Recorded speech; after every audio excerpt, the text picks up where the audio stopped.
আসসালামু আলাইকুম। শুরুতেই শিরোনাম। চীন থেকে আসা পাকিস্তানগামী জাহাজ আটকালো ভারত।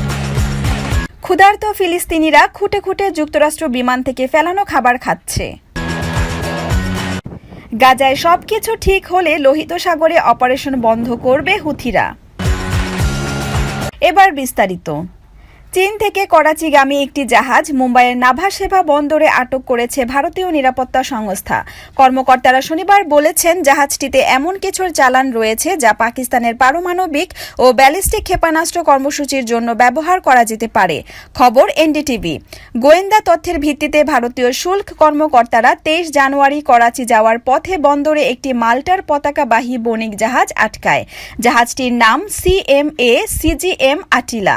জাহাজ আটক করে তারা চালানটি পরিদর্শন করে। এর মধ্যে একটি কম্পিউটার নিউমেরিক্যাল কন্ট্রোল মেশিন ছিল। এটি মূলত ইতালির কোনো এক কোম্পানির তৈরি। সিএনসি মেশিনগুলো মূলত একটি কম্পিউটারের মাধ্যমে নিয়ন্ত্রিত হয়। মেশিনটি দক্ষতা, ধারাবাহিকতা ও নির্ভুলতার এমন মাত্রা তৈরি করে যা ম্যানুয়ালি করা সম্ভব নয়। Defence research and development organisation এর একটি দলও চালানটি পরিদর্শন করেছে। তাদের মতে, পণ্যগুলো প্রতিবেশী দেশ তার পারমাণবিক কর্মসূচিতে ব্যবহার করতে পারে। বিশেষজ্ঞদের মতে, পাকিস্তানের ক্ষেপণাস্ত্র উন্নয়ন কর্মসূচির জন্য গুরুত্বপূর্ণ অংশ তৈরিতে এই সরঞ্জামগুলো কাজে লাগানো হবে। 1996 সাল থেকে সিএনসি মেশিনগুলো ওয়াসেনার ব্যবস্থায় অন্তর্ভুক্ত করা হয়েছে। ওয়াসেনার মূলত একটি আন্তর্জাতিক অস্ত্র নিয়ন্ত্রণ ব্যবস্থা, যার লক্ষ্য বেসামরিক ও সামরিক উভয় ক্ষেত্রে এই সরঞ্জামের বিস্তার বন্ধ করা। ওয়াসেনার ভুক্ত 42টি দেশের মধ্যে ভারতও রয়েছে। দেশগুলো প্রচলিত অস্ত্র এবং দৈত্য ব্যবহারের পণ্য ও প্রযুক্তি হস্তান্তরের তথ্য বিনিময় করে থাকে। সিএনসি মেশিনটি উত্তর কোরিয়া তাদের পারমাণবিক কর্মসূচিতে ব্যবহার করেছিল। পণ্যের বিল ও চালানের অন্যান্য নথি অনুসারে চালানটির প্রেরক হিসেবে সাংহাই জেএক্সি গ্লোবাল লজিস্টিক্স কো লিমিটেডকে উল্লেখ করা হয়েছিল এবং প্রাপক ছিল শিয়ালকোটের পাকিস্তান উইংস প্রাইভেট লিমিটেড। ফিলিস্তিনিদের অবরুদ্ধ গাজা ভূখণ্ডে বিমান থেকে খাবার সহায়তা ফেলেছে যুক্তরাষ্ট্র। জর্ডানের বিমান বাহিনীর সঙ্গে যৌথভাবে মার্কিন সামরিক বাহিনীর সেন্ট্রাল কমান্ড তাদের সামরিক বিমান থেকে ক্ষুধার্ত ফিলিস্তিনিদের জন্য এই খাবার নিচে ফেলে। এর আগে গাজায় প্রথমবারের মতো বিমান থেকে খাদ্য ফেলার পরিকল্পনা ঘোষণা করেছিলেন মার্কিন প্রেসিডেন্ট জো বাইডেন। রোববার এক প্রতিবেদনে এই তথ্য জানিয়েছে ব্রিটিশ সংবাদ মাধ্যম বিবিসি। প্রতিবেদনে বলা হয়েছে, গাজার ফিলিস্তিনিদের জন্য মানবিক সহায়তার অংশ হিসেবে প্রথমবারের মতো এয়ারড্রপ করেছে যুক্তরাষ্ট্র। শনিবার 3টি সামরিক বিমানের মাধ্যমে 30,000-এরও বেশি খাবার প্যারাশুটে করে নিচে ফেলা হয়। জর্ডানের বিমান বাহিনীর সাথে যুক্তরাষ্ট্র এই অভিযানটি যৌথভাবে পরিচালনা করে। এর আগে গত বৃহস্পতিবার যুদ্ধবিধ্বস্ত গাজা উপত্যকার একটি ত্রাণ বিতরণ পয়েন্টে লাইন দাঁড়িয়ে থাকা ফিলিস্তিনিদের ওপর বর্বরোচিত হামলা চালায় ইসরায়েলি সামরিক বাহিনী। ওই ত্রাণ কেন্দ্রে ইসরায়েলি সৈন্যদের নির্বিচার গুলিতে অন্তত 112 ফিলিস্তিনি নিহত হন। এছাড়া আহত হয়েছেন আরও 7 শতাধিক ফিলিস্তিনি।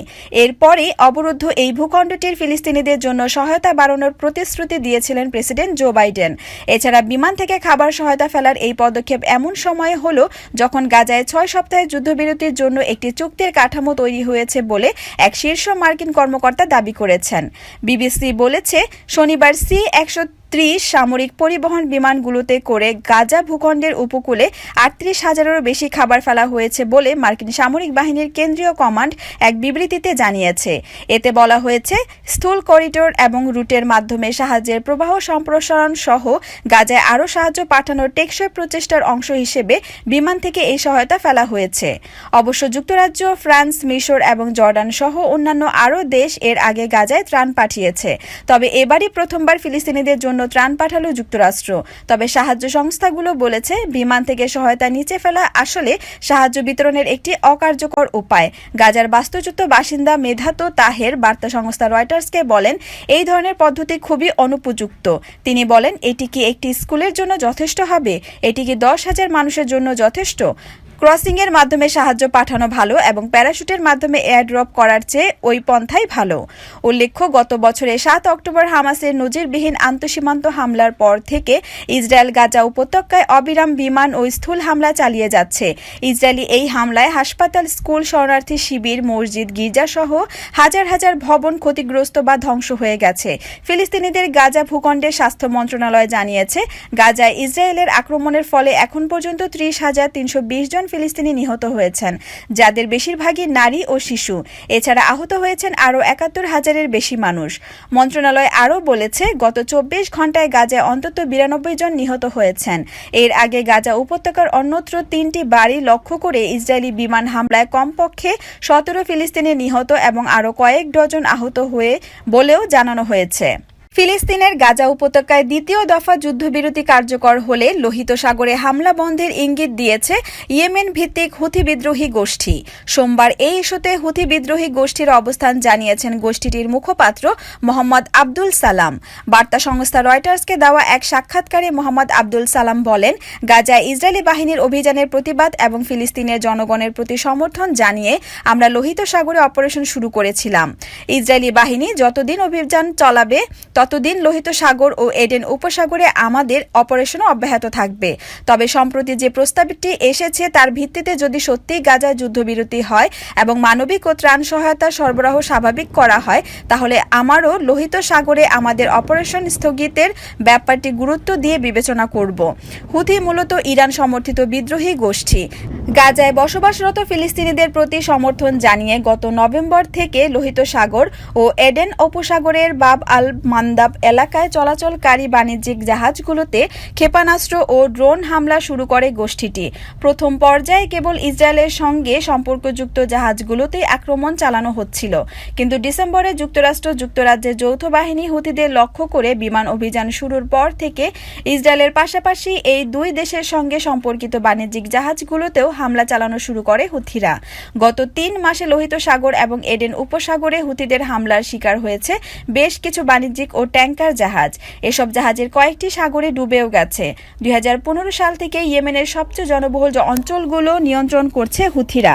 মঙ্গলবার যখন রয়টার্সকে সাক্ষাৎকার দিচ্ছিলেন মোহাম্মদ আব্দুল সালাম, সেই একই দিন হামাসের ওপর মিত্র লেবানন ভিত্তিক গোষ্ঠী হিজবুল্লাহর জ্যেষ্ঠ নেতারা রয়টার্সকে জানিয়েছেন যে গাজায় দ্বিতীয় দফা যুদ্ধবিরতি হলে ইসরায়েলের উত্তরাঞ্চলে হামলা বন্ধ করবেন তারা।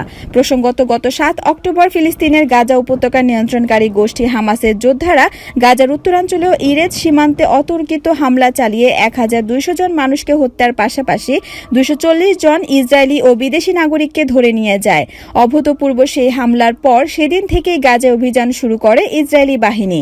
৪ মাসেরও বেশি সময় ধরে চলমান সেই অভিযানের শুরু থেকে এ পর্যন্ত গাজায় নিহত হয়েছেন ২৯,০০০-এরও বেশি মানুষ।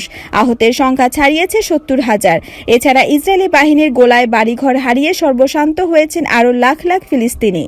এই যুদ্ধের শুরু থেকেই হামাস ও ইসরায়েলের সরকারের মধ্যস্থার ভূমিকায় রয়েছে যুক্তরাষ্ট্র, মিশর ও কাতার। এই ৩ দেশের ব্যাপক প্রচেষ্টায় গত ২৫ নভেম্বর প্রথম যুদ্ধবিরতি হয়েছিল গাজায়। সেই বিরতির সময় নিজেদের কবজায় থাকা জিম্মিদের মধ্যে শতাধিক ব্যক্তিকে মুক্তি দিয়েছিল হামাস। বিনিময়ে ইসরায়েলের বিভিন্ন কারাগারে বন্দী ফিলিস্তিনিদের মধ্যে ১৫০ জনকে ছেড়ে দিয়েছিল দেশটির সরকার। সম্প্রতি আবার গাজায় যুদ্ধবিরতির দাবি জোরালো হয়ে উঠেছে। তার জেরেই প্যারিসে বৈঠক হয়েছে গত সপ্তাহে। বৈঠকে যোগ দিয়েছিলেন ইসরায়েল, কাতার, মিশর এবং যুক্তরাষ্ট্রের কর্মকর্তারা এবং সেখানে গাজায় দ্বিতীয় দফায় ৪০ দিনের যুদ্ধবিরতির একটি প্রস্তাবের খসড়া অনুমোদন করেছেন তারা। ইতোমধ্যে হামাসের কাছে খসড়াটি পাঠানো হয়েছে। গোষ্ঠীটির জ্যেষ্ঠ নেতারা জানিয়েছেন খসড়াটি পর্যালোচনা করছেন তারা।